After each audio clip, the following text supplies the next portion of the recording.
Always supporting, she's very accommodating, and she's really an empowered woman. Tonight, it is my honor and privilege, of course, na iyang ako kiniyan natin magsagay.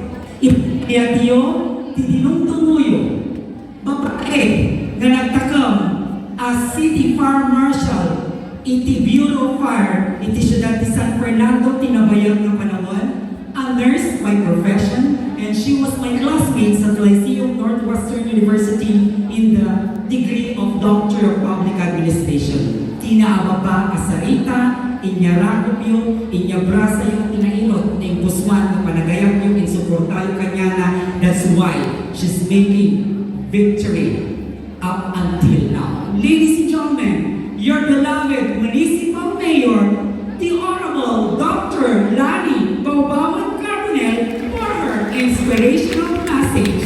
A round of applause, please.